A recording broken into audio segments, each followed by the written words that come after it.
ውድ ቤተሰቦቻችን በኔትፍሊክስ ተከታታይ ከሆኑት የኮሪያ ፊልሞች ውስጥ እጅግ ተወዳጁን ማይ ኔም የተሰኘውን ፊልም ይዘንላችሁ መጥተናል። ይህ ክፍል 1 ነው። ቻናላችንን ሰብስክራይብ እያደረጉ የፊልሙን ሙሉ ትረካ ያዳምጡ። ፊልሙ የሚጀምረው ጂዩ የተባለችን ልጅ በማስተዋወቅ ነው። ጂዩ ብቻዋን የምትኖር አባቷ ምን እንዳደረገ በማታውቀው ምክንያት ሁልጊዜም ፖሊሶች ስትወጣ ስትገባ የሚከታተሏት አይነት ልጅ ነች። አባቷ ወደ ቤት መምጣት ባለመቻሉ ብቸኝነት ቤተሰቧ ሆኗል። በምትማርበት ክፍልም የጋንግስተር ልጅ እያሉ የሚያሾፉባት ብዙ ናቸው። ልጆቹ እርሷን የሚያስቸግሯት ቢሆንም ትምህርት ቤቱ ግን እርሷ ልጆቹን ምቾት እየነሳች ነው ብሎ ስላሰበ ሊያባርራት እንደሆነ ይነግራታል። ትምህርት ቤቱ ይህን ያደረገው የሌሎች ተማሪዎች ቤተሰቦች ትምህርት ቤቱ ላይ በእርሷ ምክንያት ጫና ስላደረጉ ነበር። ጂዩ ግን አባቷ ከፖሊስ ተደብቆ ስላለ የሚሟገትላት ሰው አልነበራትም። በጣም ዝምተኛ የሆነችው ጂዩ በልደቷ ቀን አባቷ መልካም ልደት ብሎ ቴክስት ይልክላታል። ብዙም ደስተኛ አልነበረችም። ችላ ብላው ወደ ክፍሏ ስትገባ የሚያላግጡባት ልጆች እንደለመዱት ዱቄት ነገር ወንበሯ ላይ በትነው አሽሽ ይዛ መጣች እያሉ ያላግጡባት ጀመር። ነገሮች የተደራረቡባት ጂዩ ግን በዚህም ጊዜ ልትታገሳቸው አልቻለችም። አንድ በአንድ መቀጥቀጥ ጀመረች። የጋንግስተር አባት ልጅም እንዲህ ነው የሚያደርገው ብላ ተሳለቀችባቸው። ከዛን ትምህርት ቤቱን ለቃ ወጣች። ንዴቷ ያልበረደው ጂዩ ከትምህርት ቤት እንደወጣች ሁልጊዜ እየተከታተሏት ሲያሰለቿት የነበሩትን ፖሊሶች መኪና ስፖኪዮ ሰብራ ንዴቷን ተወጣችና ሮጣ አመለጠቻቸው። አመሻሽታ ወደ ቤቱ ስትመለስ አንዱ ፖሊስ ንዴቷ አልበረደምና ሊመታት ይላል። ነገር ግን አንደኛው ያስቆመዋል። እነርሱን አልፋ ወደ ክፍሏ ስትገባ አባቷ ለልደቷ ስጦታዎችን በሯ ላይ አስቀምጦላት ነበር። ነገር ግን በእግሯ ገፍታው ቤቷ ትገባለች። ከዚህም በኋላ እራት ስትበላ አባቷ በውጪ ስልክ ይደውልላታል። እርሷ ማንሳት ባትፈልግም እርሱ ግን ደጋግሞ ሲደውልላት ታነሳዋለች። እርሱ መልካም ልደት ብሎ የደስታ ቢያወራትም እርሷ ግን በእርሱ ምክንያት ትምህርት ቤቷ ተቀባይነት እንዳጣች፣ ፖሊሶች ደግሞ እስካሁን እየተከተሏት ስለሆነ ሕይወቷን መራራ እንዳደረገው እያለቀሰች ስሜቷን ነገረችው። ለምን አልደወልሽልኝም ብሎ ሲጠይቃት ይህን ሁሉ ጊዜ ስልኩ ዝግ እንደሆነና ቴክስት መልእክቶቿንም እንዳልመለሰላት እየጮኸች ነገረችው። አባቷ ሁሉንም ነገር አስተካክሎ እንደሚመለስ ቢነግራትም እርሷ ግን ሲቃ እየተናነቃት ከዚህም በላይ ልትታገሰው እንደማትችልና እንደሞተ አድርጋ እንደምትቆጥረው አስረድታው ተመልሶ ወደ እርሷ እንዳይመጣ ነገረችውና ስልኩን ዘጋችበት። አባቷ ወደ መኪናው ተመልሶ የጻፈችለትን ሜሴጆች ከፍቶ ተመለከታቸው። ስልኩን የከፈተው ስልኩን ከከፈተ ፖሊሶች ሊደርሱበት ስለሚችሉ መክፈት እንደሌለበት ሹፌሩ ታጁ እየነገረው ቢሆንም እንኳ ነው። ከዛን ታጁን ከመኪናው አስወጥቶ የመጣው ይምጣ በሚል ወደ ልጁ ይሄዳል። ጂዩ በዚህ ጊዜ በብቸኝነት ቤቷ ነበረች። አባቷ ከቦታው ሲደርስ ሁለቱም ፖሊሶች ይመለከታቸዋል። ራሳቸውን ካሳታቸው በኋላ ማንም ሳያየው ወደ ልጁ ክፍል ይሄዳል። ቁልፉን አውጥቶ ሊከፍተው ቢሞክርም ጂዩ ከውስጥ ጨምራ ስለቆለፈችው ሊከፍተው አልቻለም። ጂዩ አባቷ መምጣቱን ሰምታ በሩን ልትከፍትለት ስትነሳ ግን አንድ ሰው ሽጉጥ ይዞ አባቷን ሊገድለው ከውጪ ይመጣል።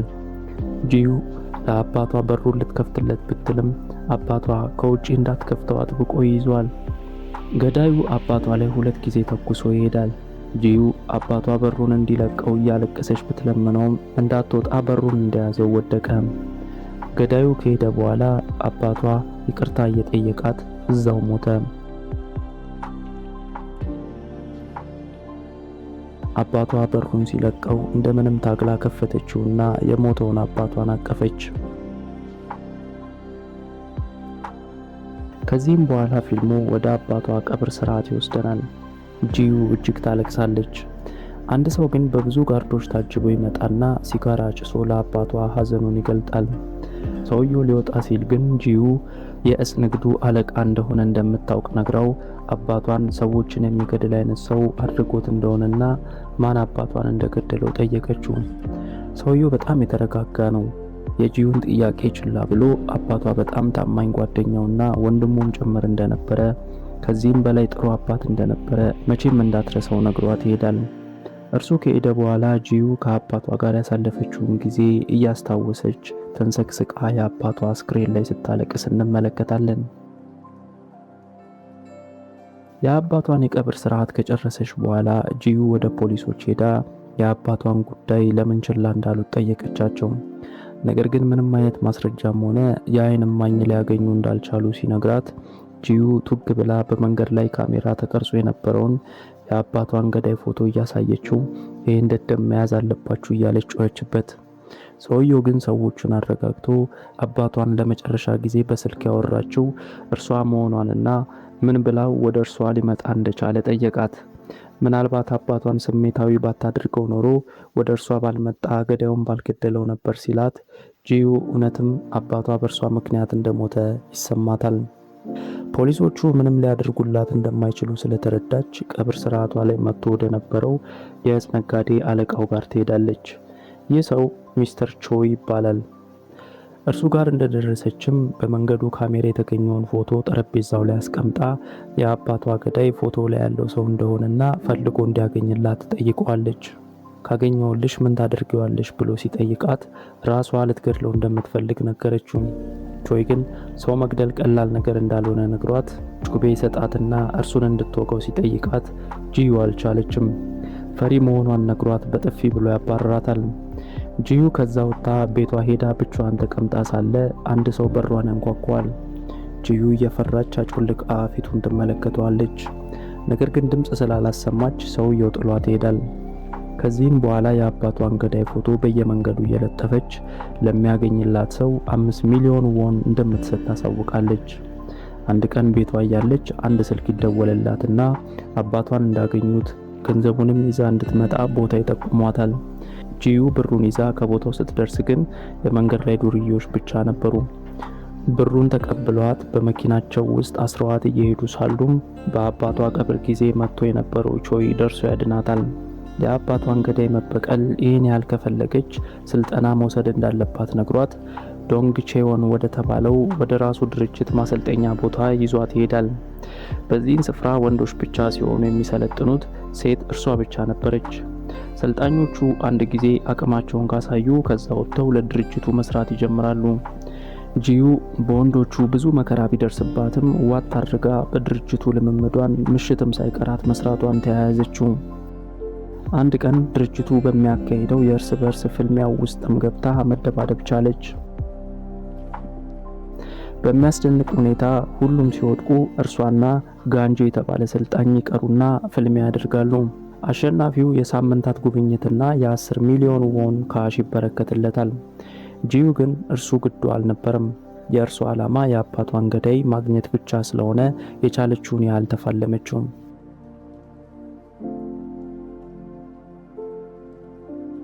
ጋንጄ ብዙ ሊመታት ቢችልም ከወደቀችበት እየተነሳች ተፋለመችው። በስተመጨረሻም በማያዳግም ምትጥላ ስላስተኛቸው አለቃቸው ቾይ ማሸነፏን አወጀ። ምሽት ላይ በነገሩ የተናደደው ጋንጄ ውሃዋ ውስጥ ራሷን የሚያስት መድኃኒት ከቶ ከጓደኞቹ ጋር ወደ ክፍሏ ገብተው ሊደፍሯት ይሞክራሉ። ጂዩ ግን በሰመመን ውስጥ ሆናም ቢሆን እንኳ እጅ ሳትሰጥ ተጣላቻቸው። እንደምንም ከክፍሏ ስትወጣ ሌሎች ደርሰው ጋንጄን አስቆሙት። ጋንጄ ወዲያውኑ ወደ አለቃቸው ቢሮ ተወስዶ ለነገሩ ይጠየቃል። ጋንጄ እግሩ ላይ ወድቆ ቢለመነውም ቾይ ግን ፊቱን ቀዶት መቼም እንዳይረሳው ጠባሳ አሳደረበትና ከድርጅቱ አባረረው። ከዚህም በኋላ ቾይ ጂዩን ወደ አንድ አነስተኛ ቤት ሲወስዳት እንመለከታለን። ከአባቷ ዶንግሃን ጋር አብዝተው ይመጡበት የነበረው ቤት እንደሆነ ይነግራታል። ከዛም አዲስ ፋይል ከፍቶ እየሰጣት ከዚህም በኋላ አዲስ ማንነት እንደሚኖራትና ስሟ ጂዩ ሳይሆን ሄጂን እንደሚሆን ነገራት። አባቷ የተገደለበትንም ሽጉጥ አውጥቶ እያሳያት የአባቷ ገዳይ ጥሎት ሲሄድ እንዳገኙት አስረዳት። ሽጉጡ ፖሊሶች እጅ ብቻ የሚገኝ በመሆኑ የአባቷ ገዳይ ፖሊስ እንደሚሆን ነገራት። እርሱን ፍለጋ እርሷን ፖሊስ መሆን እንደሚጠበቅባት አስረዳት። ፊልሙ ከዚህም በኋላ 5 ዓመታት ካለፉ በኋላ ወዳለ ታሪክ ይወስደናል። ጂዩ ሄጂን በሚባል ስሟ አሁን ፖሊስ ሆናለች። ጂዩ ፖሊስ ሆና እጽ አዘዋዋሪዎችን ስትከታተል እናገኛታለን። ወደ ህንጻው ስትገባ አንዲት ሴት ከሞት አፋፍ በእጽ ብዛት ደርሳ ታገኛታለች። እጹን አውጥታላት ወደ ተልእኮዋ ትመለሳለች። በዚህን ጊዜ ግን ነገሩን ያጠመዱት ከእርሷ ከፍ ያሉት የሀገሪቷ ናርኮስቲክ የሚባለው የፖሊስ ቡድን እንደነበር ጂዩ አልተረዳችም። ድርድራቸውን በጥብጣ ወንጀለኛውን ይዛ ስትወጣ ነበር የናርኮስቲክ ሰርጀንት ከሆነው ፒልዶ ጋር የተገናኘችው። ፒልዶ ወንጀለኛው እነርሱን ስለሚመለከት ለናርኮስቲክ ለቃ እንድትሄድ ነግሯ ስትሄድ፣ በሌላ በኩል እነቾይ አንድ ከዳተኛ ያሉትን ቤጁንጎ የተባለ ግለሰብን እየገደሉ ነበር። ጂዩ ከዚህም በኋላ ወደ ናርኮስቲክ ቡድን ለመግባት ስታመለክትና ተቀባይነት ስታገኝ እንመለከታለን። ጂዩ ያመለከተችው ካፒቴን ቻጊዮ ጋር ነበር። ካፒቴን ቻጊዮ የነ ፒልዶ አለቃ ሲሆን ጂዩ ግን ያን ምሽት አጮልቃ ስታይ የተመለከተችው ፊት የካፒቴን ቻጊዮ ፊት እንደነበር በእርግጠኝነት አስታውሳለች። ካፒቴን ቻጊዮ ወደ ናርኮስቲክ ቡድን እንድትገባ ከተቀበላት በኋላ ጂዩ ወደ ቾ ሄዳ ናርኮስቲክ መግባት እንደቻለችና ቻጊዮ ከገዳዩ ሽጉጥ ጋር የሚያገናኘው ነገር ምን እንደሆነ መፈለግ እንደምትጀምር አሳወቀችው። ቾ ደግሞ በዚህን በቆመበት ስፍራ ሁሉም ሊገድሏቸው ሲቃረቡ አባቷ መጥቶ ሕይወቱን እንዳተረፈለትና የአባቷ ውለታ እንዳለበት ነገራት። የአባቷን ገዳይ ካገኘችው ወዲያውኑ እንድትገለው የራሱን ጩቤ አውጥቶ ይሰጣታል። ምንም ቢፈጠር ድርጅቱ ከጎኗ እንደሚቆምም ያስረዳታል። በንጋታው ፒልዶ የያዙትን ወንጀለኛ ሲመረምሩት ማንጎ ወደ ተባለ ሰው ሲጠቁማቸው ስልክ ለማውራት ሲወጣ ነበር እንደገና ከጂዩ ጋር የተገናኙት። ካፒቴን ቻጊዮም ወደዚህ እንደተዘዋወረችና ከዚህን በኋላ አብራው እንደምትሰራ ለፒልዶ ይነግረዋል። በነገሩ የተናደደው ፒልዶም ወንጀለኛው ወደ ጠቆማቸው ማንጎ ወደ ተባለው ሰው ሲሄዱ ጂዩን ይዟት ይሄድና ብቻዋን እንድትገባ ያድርጋታል። ጂዩ ግን ሁሉንም በቀላሉ ዘርራ አልፋቸው ወደ ማንጎ ትደርሳለች።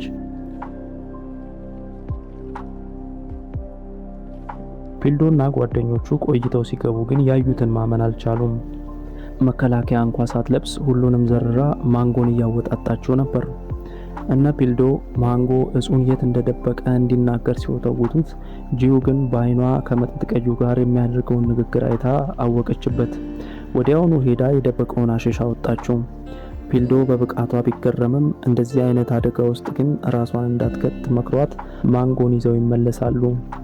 ማንጎን ሲያወጣጡት ፍንጩ ወደ ጋንጂ ይወስዳቸዋል።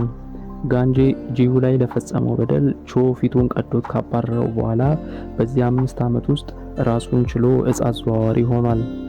ጂዩ ናርኮስቲክ የደረሰበትን መረጃ ከውስጥ ሆና ለቾ ማቀበሏን ቀጥላለች።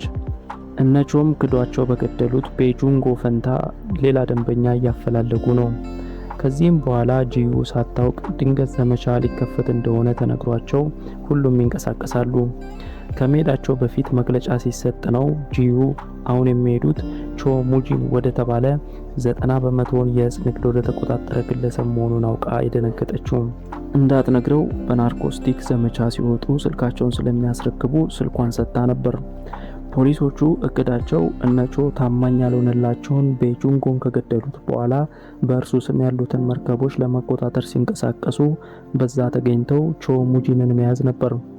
ፖሊሶቹ ደርሰው ሁሉንም ከተቆጣጠሩ በኋላ ቾ ሙጂንን ለመያዝ ሲቃረቡ ጂዩ አባቷ በተገደለበት ሽጉጥ ቆጣሪው ላይ ተኩሳ መብራቱን ሁሉ ስላጠፋቸው እንዳሰቡት ቾን መያዝ አልቻሉም።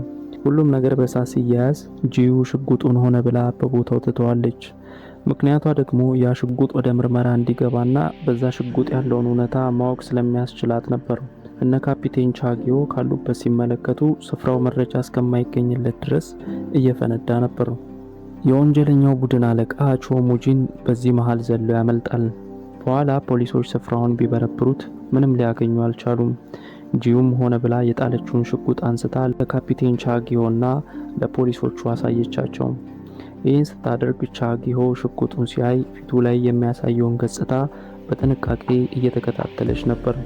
አባቱ የተገደለበት ሽጉጥ ቁጥሩ እንዳይታይ ተፈቅፍቋል። ቾ ደግሞ ተርፎ ወደ ቤቱ ሲመለስ ካፒቴን ቻጊዮ እርሱን እየተከታተለ አላሰራ ስላለው ተናዷል። ቀርቦ የሚያገለግለውን ታጆ የተባለውንም ማን ለፖሊሶቹ ሚስጥር አሳልፎ እየሰጠ እንዳለ ፈልጎ እንዲያገኝ ትዕዛዝ ሰጠ። ካፒቴን ቻጊዮ ደግሞ የተገኘው ሽጉጥ ምናልባት ሌሎች ፖሊሶች የጣሉት ከሆነ ብሎ እየደዋወለ ነው። ነገር ግን ማንም ሽጉጡን እንዳልጣለ ሲረዳ ጨነቀው። ጂዩ ለቾ ደጋግማ ብትሞክርለትም ቀድማ ነግራው ስላልነበረ ሊያነሳላት አልቻለም። ትንሽ ከቆየ በኋላ ግን ራሱ ደወለ። እርሷም ቀድማ ልታስጠነቅቀው እንዳልቻለች አስረድታው አረጋጋችው። ድርጅቱ ውስጥ አቃጣሪ እንዳለ ያገኘችው ነገር ካለ ሲጠይቃትም ሰው አቃጥሮበት ሳይሆን ድርጅቱ ውስጥ 3 ካሜራዎች በፖሊስ እንደተቀበሩ ነገረችው። እንደዚህ ከሆነ ለፖሊስ የሚሰራ በውስጣቸው እንዳለ ሲነግራት እርሱን እንደምትደርስበት አስረዳችው። ልትዘጋው ስትል ሽጉጡን ተኩሳው ያስመለጠችው እርሷ እንደሆነ ሲጠይቃት ሌላ አማራጭ እንዳልነበራት አስረዳችው። ቾ ሙጂን ወዲያው በሆቴል ውስጥ ጂዩ የነገረችውን ካሜራዎች ሁሉ አስጠፋቸው። በዚህን ጊዜ ከዶንግ ቼዮን ጂዩን ላይ በፈጸመው ድርጊት ቾ ፊቱን ቀዶ ታባሮት የነበረው ጋንጄ ቡድኑን ሰብስቦ የዶንግ ቼዮንን ሰልጣኞች ሊፈጃቸው በቀሉንም ሊወጣ እየተዘጋጀ ነው። በሌላ ስፍራ ደግሞ ካፒቴን ቻጊዮ የተገኘውን ሽጉጥ ለማስመርመር ወደ ሀገሪቷ ቁጥር 1 ቦታ ሲወስደው ጂዩ ተከትለው ሄዳ እያየችው ነበር። ጋንጄ በቦታው ቡድኑን በሙሉ ጎራዴ አስታጥቆ ሲደርስ የዶንግ ቼዮን ሰልጣኞች እንደ ሁል ጊዜው ልምምድ እያደረጉ ነበር።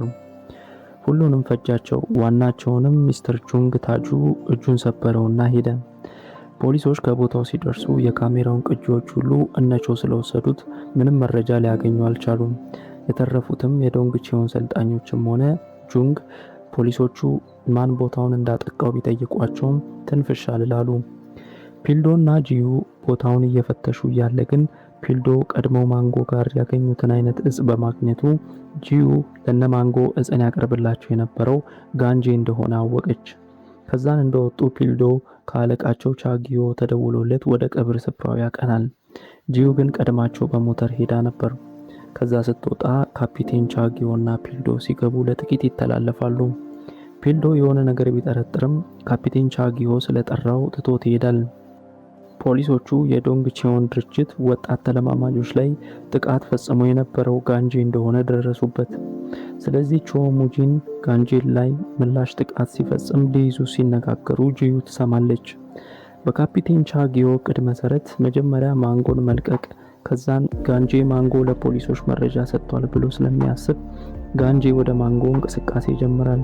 ቾ ሙጂንም በዚህ ጊዜ ጋንጄን ለመበቀል ወደዛ ስለሚሄድ ያን ጊዜ ቾ ሙጂንን መያዝ እንደሚችሉ የሚያትት ነው። ጂዩ ወዲያውኑ ማንጎ እንደሚፈታና ወጥመድ እንደሆነ ለቾ ቴክስት አድርጋ አሳወቀችው። ሁሉ ጊዜ እቅዱ የሚከሽፍበት ካፒቴን ቻጊሆ ነገሩ ስላላማረው ሆነ ብሎ ከነርሱ ውስጥ አንዱ መረጃ ሊሰጠው ሊያገኘው እንደሆነ ሲነግራቸው ጂዩ ሰማች። እነቾ መርከቡ በመፈንዳቱ አዲስ መጋዘንና ቀማሚ ባለሙያዎች ያስፈልጓቸዋል። ነገር ግን ጊዜ የሚወስድ ጉዳይ በመሆኑ ግራ ገብቷቸዋል። ጋንጄ ደግሞ ከዶንግ ቼዮን የሚገዙትን ሁሉ ለመውሰድና ራሱ ገበያውን ለመቆጣጠር ከቻለም ቾ ሙጂንን መግደል እቅዱ ነበር። ስለዚህ ቾ ሙጂን ጋንጄን ለመግደልና ያለውን እጽ ለመቆጣጠር እቅድ አወጣ።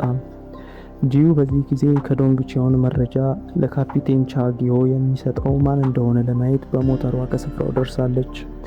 ነገር ግን ያላወቀችው ነገር ፒልዶ በቦታው መኖሩን ነው። ፒልዶ ሁሉንም ፎቶ እያነሳ ሳለ በቀብር ስፍራው አይቶት የነበረውን ሞተረኛ ስላየ ደግሞ ያነሷል።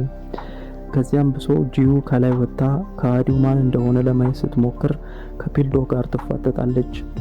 ፒልዶ ፊቱን ለማየት ሲል ቢፋለምም ተፋልማ ታመልጠዋለች።